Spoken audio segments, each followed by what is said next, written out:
All right, 99.9 Punk World Radio FM. You guys already know what time it is. And right here on this amazing Sunday night, we are joined by Boston, Massachusetts. Oh, that's right. We got Octavate right here live on the radio and, of course, Facebook and YouTube as well. Guys, how is your Sunday evening going this far? Sweet. Fantastic. Very good. I got to say, that's great to hear. I'm definitely not excited for Monday, though, just because it's Monday and, man, I think everybody hates Mondays. True facts. Yeah, there's a song about it. I remember that from my childhood, actually. Yeah. But I know you guys are very busy individuals, man. So, of course, I'm not going to take you guys away from your Sunday evening too long. But what is the story behind Octavate? Like, how did you guys actually meet and come together as one and form this amazing band? We need our man in the middle. The man in the middle wearing the Octavate T-shirt needs to start this story. 100%. Okay. Well, I've been writing music for a long time, like all my life. And about 10 years ago, I started waking up at like 3 a.m. with like bass lines in my head and guitar lines and even vocal tracks in my head. And it'd be like 3 a.m. So I'd be like, I'm not gonna forget this. I'm gonna wake up at 6 a.m. and go. This can't be forgotten. I'd wake up at 6 a.m. and I'd be like, can I swear? Oh, yeah, definitely. We're completely uncensored, man, so definitely swear. I was like, fuck! I forget! So what I started doing was actually at 3 a.m. going and writing the music, whether it's a bass line, guitar, or even like drum lines. I'd create them. And I did that for about 5 years, and I felt like I was kind of hitting a wall. Like, I couldn't do this all myself. And I met Sean, our SV over here near top right. Hello there. Who was actually singing in multiple bands, but he was playing drums and singing in a cover band for a guy who produced my first work of my first album. And I was like, whoa, this guy is awesome. He's a great drummer, and he was playing Stone in Love on the drums and singing it. I'm like, this guy's ridiculous. So I ended up meeting him, talking to him, and I'm like, hey, I have a project. Would you want to sing some of the songs? And so he was like, yeah, I dig this stuff. It's kind of like the same stuff that I was growing up with. And so Sean and I just started making this music together, and we were like, we need a band now. And because we couldn't I can't play bass and guitar and at the same time, you know what I mean? So we're like, not with that attitude. We need to build a band. Yeah. So we did. We went on Band Mix. We went everywhere we could on Facebook and tried to find the best musicians in Boston that weren't already taken. And we found these guys. So you settled for us? Yeah, exactly. Yeah. Mm-hmm. We're third tier, right? Yeah. Well, we tried to beat the crap out of some guys and pull them out of their bands, but that didn't really work. I remember back in about 9 months old, and it seems like every week there's like a new thing that we're being added to, or like a new interview, or a new top song on like Rock Rage Radio and Boston Emissions. Like, we just keep getting kudos, and it's been really cool for a young band like us. It's been amazing. We didn't think that we would be getting this so early, so it's been pretty cool. Yeah, I remember. I'll take us back a little bit too. When right as Josh and I were meeting each other, I'm going back about 5 years or so, something like that. Our mutual friend showed me some of his songs that he had demos of on SoundCloud, and I'm listening to these, and then I'm listening to them on repeat, and then I'm listening to the whole set of songs that he had just demos he made at his house in his basement, where he made had a little digital drum track, and he played bass and played guitar and did vocals on them and mixed them all together. And I said, God, this stuff sounds so good. I want to be a part of this. So this goes back to before he and I even really knew each other. And our mutual friend showed me his music. I'm like, I want to be a part of this music. I love it. I think I could help it go to some other level, but he's on to something, and I totally want to be part of it. And that was 2018, 2019, late. We finally got together and said, let's work on some stuff together. And fast forward, we started making some songs together, and then found these awesome guys to come join us. And you guys also kind of like started like in the middle of the COVID-19 pandemic. I was wondering if you can actually just tell our listeners a bit more about that hardship. And of course, how was it at the very start actually trying to come together and, do band practice and writing music? Because I heard from a lot of bands that the COVID-19 really did a lot of crazy things for bands, that just having to get together and wearing masks, and like I couldn't imagine trying to sing while wearing a mask. I don't know how you guys did it, but I don't think I could do that. Hey Josh, let me like paint like a little picture, right? There was the two of us. We grabbed two other musicians who worked with us. They're not in the video right now, who we were practicing with and taking his demo songs as well as a couple other cover songs for us all to play together. And we rented a practice space. This is 2019, so this is end of 2019, January, February 2020, and we said like we might have something here. We should continue getting together.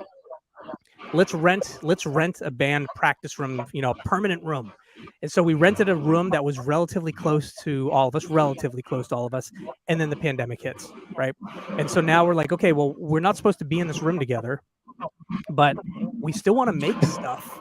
We still want to create. We can't stop, and we know the whole world's shutting down, but what do we do? So what was really interesting is it got back to just Number 9 and SV, Josh and Sean, right? It was just the two of us, and locked in our own homes, not visiting each other. We would record tracks and send them to one another, and just recording tracks in our home studios and sending files back and forth to each other. Like, hey, I did this. Hey, I did that. Hey, I did this. And then we'd find some musicians online to help work with us and help kind of fill out some of the sound.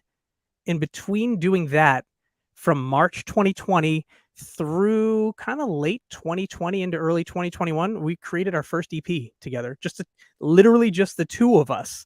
And we said, hey, this is a sound that we love, and the world's starting to open back up. What do? Let's find some amazing musicians to help us take this thing public and take it on the road and start playing these songs live.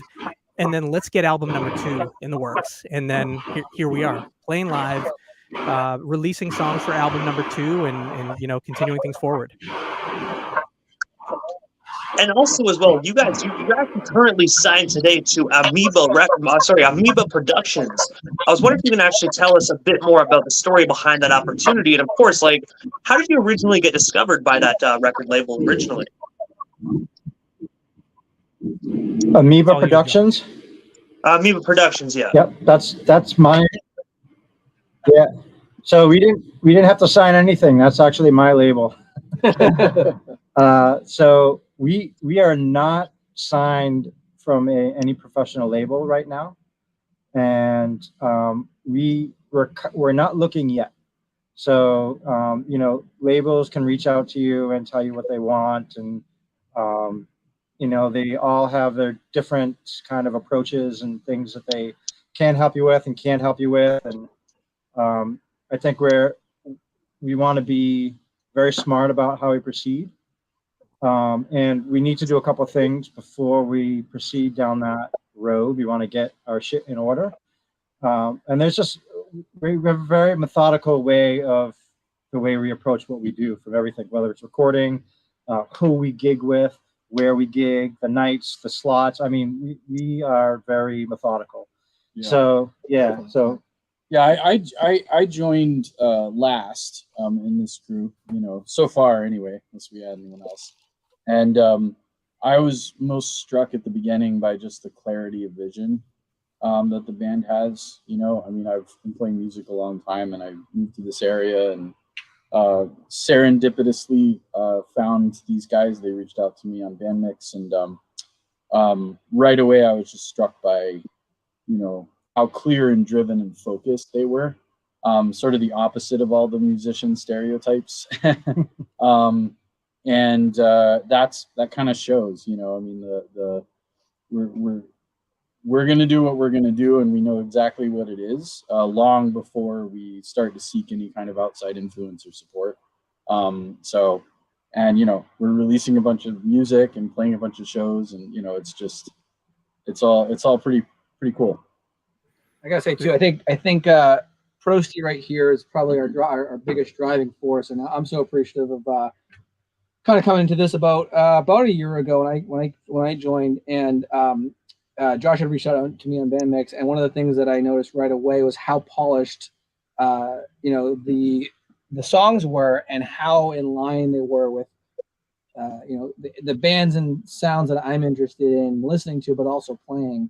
But Josh has kept us in line this whole, I think we've been the five of us, I think the last 8-9 months as a full group. It's kind of taking some time to get to this point. But now I feel like we're sort of still in our infancy, but I feel like the sky's the limit as far as where we can go with this stuff, and we're about to release a 6-song EP, which is, again, Papa Prost here. I got to point the finger, hey guys, get your tracks done. But it's been great, man. It's just a wonderful group of guys and a wonderful group of musicians. And also, as well, September 24th of 2021, you guys actually released the 5-track EP titled Better and Never Than Late. I was wondering if you could actually just tell us a bit more about this particular record. And of course, is it actually still available to be streamed or purchased today in 2023?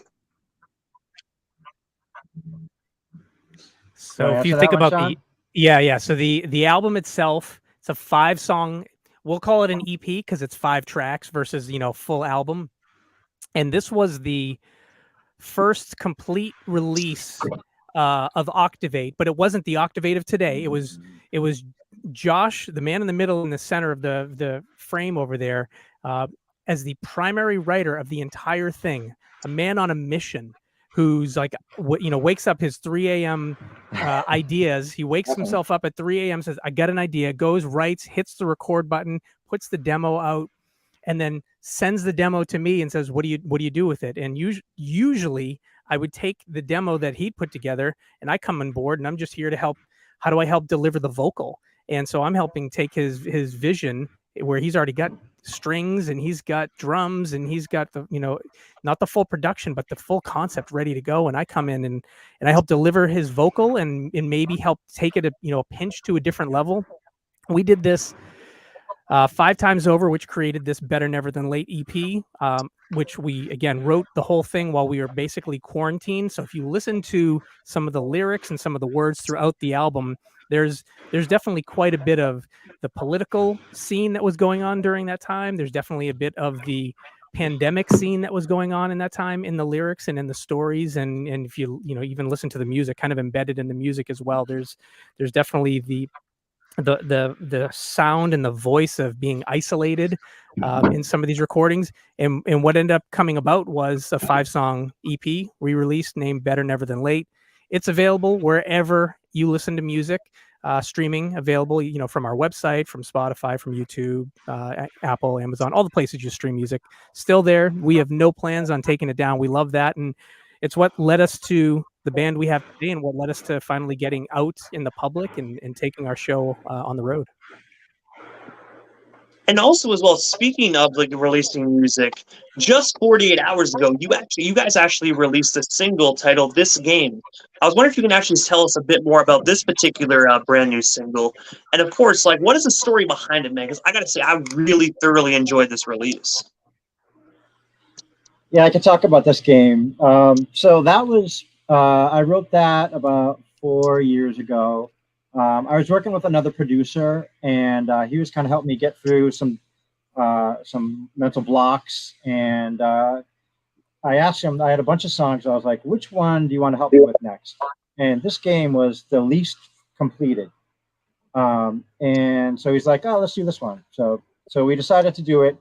And we didn't, this the screaming part at the end that Sean does the blowhorn with, which is amazing. That wasn't done yet, and he screamed nonsense, and he's like, I just know there should be screaming here, but I don't know what it should be. So he screamed nonsense, and this is actually the way David, what's his name from Talking Heads, David Byrne. That's the way he writes all his lyrics. He first gets the song written, does the lyrics last, and he doesn't know what he wants to say, but he sings nonsense in the right musical melody that he wants, right. And then the words come about. So that's what happened with this one, where we didn't have words, and the producer wasn't really a writer, but he screamed a bunch of stuff, and I was like, it's like no one's really listening. And then so I just kind of filled in the blanks, and to Sean's point, he took it, and he didn't give himself enough credit, because Sean doesn't just add a little bit to what I do. I could never do anything close to what he does. And he doesn't just like sing the notes perfectly and bring them higher and lower than I could ever do. But he has different approaches. Like you can hear like breaths and like different like tensions inside of what he does. And you can understand the words. Like that's what I think that one of the differentiators for our band is you hear a lot of bands out there now that they scream a lot.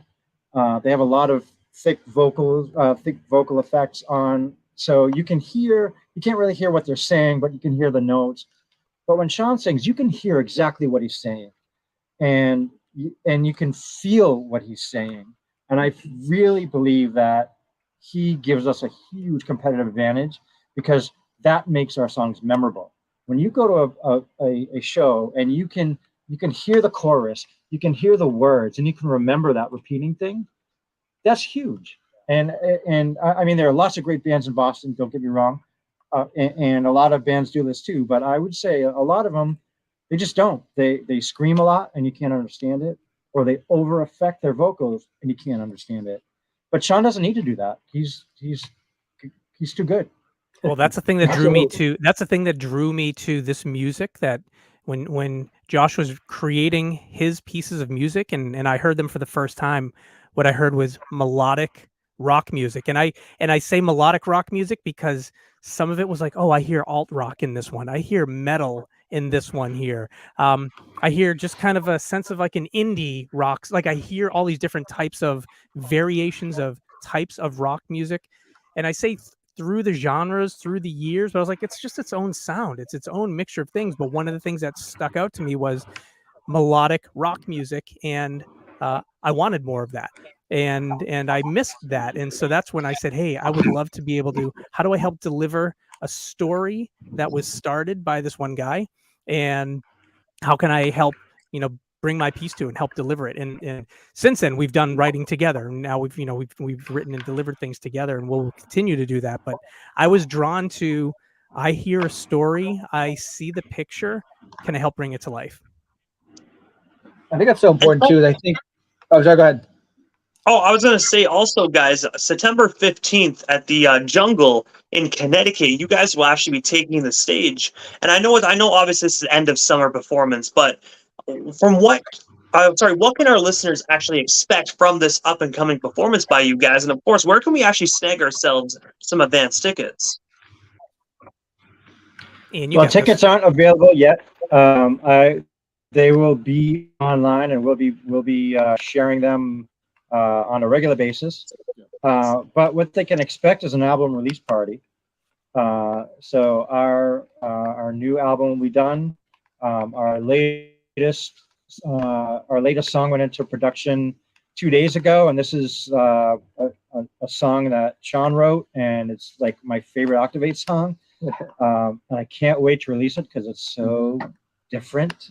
But it's definitely Octavate sounding. I don't know if that makes any sense, but I can't wait to release that. So we'll be playing that at the show too. And we'll also be playing one other new song, Slithering, which is off our first album, which we've never played live before. But we keep getting that song picked up on Spotify playlists without us submitting it. It just gets picked up by all these different metal bands who post it to playlists. And now Slithering, which is, like I said, something that we've never played live before, is getting more hits on Spotify than any of our other songs. So we're like, guys, we should probably start playing Slithering. It's the new world. You get immediate feedback on what people actually want to hear at shows. Yeah. I'll make one slight clarification too. We're playing at a venue called the Jungle that we love. It's in Somerville, Massachusetts, not in Connecticut, but it's kind of feels a little bit like one of our home. Yeah, it was my first show. David's first show. Yeah. It was where we were all born in a way. You know, Yeah. So, yeah. Stuck in the corner right now. So yeah, we're excited about it. Real quick, I just want to go And back to what Sean and Josh talked about as far as like the melodic stuff, and then I'll shut up.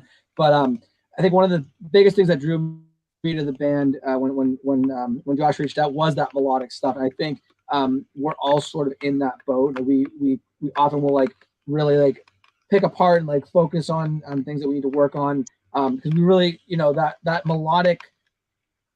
It's like the heart of the sound that we kind of comes across our band here. So I think I just wanted to mention, kind of piggyback off what Sean was saying about that piece of it. That's really what sort of drew me to the band in the first place, is that focus on like melody and memorable lines, but also like has a lot of grit and a lot of power behind it too. Yeah. And obviously, you know, you briefly spoke about how that show in Massachusetts is actually going to be an album release party. So obviously, we know there is an album on the way. Aside from that, that up and coming album, and of course the shows, what is next for you guys? Like, is there anything we happen to miss during this evening's interview? Anything else you guys still want to talk about or promote? We still got you here live on 99.9 FM this evening. I'd just like to bring up a little bit about the Boston music scene and how it's it's simmering right now, ready to explode. There's a lot of really awesome bands right now in the Boston and Worcester music scene. And there's this crazy support network that we have been brought into. And now we're bringing other new bands into where everyone is supporting each other. And it's mind blowing how like a band that I have been listening to and known about for like a couple of years, being like, I can't wait until like we can play the stage that they play on. And now they're my friends, and they're asking us to play shows with them, and it's a really awesome little network that's brewing in Boston, and we're really lucky to be a part of it, and we're so glad that there's so much positive energy going on here. Where It's such a supportive network of musicians and bands. I mean, like every time we play a show, we meet the guys, or we've had a couple shows where we played with the same bands before. Everybody is just so supportive of each other, and there's just that. We've had a couple of shows where it's literally just the bands watching the bands play. It was a Wednesday night in JP. Nobody wants to go to that. But even those shows where like the bands are there, everybody's like they're nodding their heads, or they're supportive, and that's a huge plus for me. Yeah, and it's also surprisingly eclectic. You've got a very sort of cohesive and tight knit community of bands and musicians who are not all playing the same cookie cutter music. You've got. There's threads of similarity, and there's decades that of influence that are obvious when you look at the bills. But it's not a whole bunch of people doing the same thing, which is even cooler. Everyone's supportive of each other, even if they, don't play the same kind of music. And so, it's been pretty magical to see that. And obviously, guys, I know how to follow you guys on social media, but for the individuals that actually might not know about you guys or just discovering you guys this evening, how can they go about following you and staying updated on everything Octavate if they're not already doing so? So we got a bunch of ways people can follow us. First off, the place I say you should all go to first is our website, octavate.band. Nice and easy. Just that's it, octavate.band. You can keep up with everything we're doing there. No matter what happens in the world of social networking, we will always be there. You can always stay with us. But wherever you live on social, we're there with you. We're on Facebook as Octavate Band. We're on Instagram as octavate.band. We're on Twitter as Octavate Band. We're about to go on Threads, which just went live last week. We'll join there as well. If there's a social platform, we're there. We're on TikTok. We live on all the places. If you don't find us as Octavate, we're there as octavate.band. So follow us everywhere, but join us on our website. That's where we release everything a little bit early on our website before anything else goes anywhere else. That's also where we're going to be housing all of our merch, shirts, stickers, mugs, hats, you name it. We'll all be on our website too. And I got to say, first and foremost, guys, thank you so much for just giving not only myself, but the radio station airwaves just a bit of your time here this evening. It was such an honor speaking with all four of you. And hopefully down the line, we can make this happen again sometime soon. But for now, definitely have yourselves a phenomenal night. And of course, a killer week as well. Thanks for having us. You too. Thanks for DJ Immortal. Thanks for having us, man. Thanks for Hey, having you're us most on. certainly Have a good welcome, night. guys. Definitely have yourselves a phenomenal night. I'm pretty sure we definitely shall talk again soon. Right on. Nice. Right on. Sounds good. Thank you. Take care.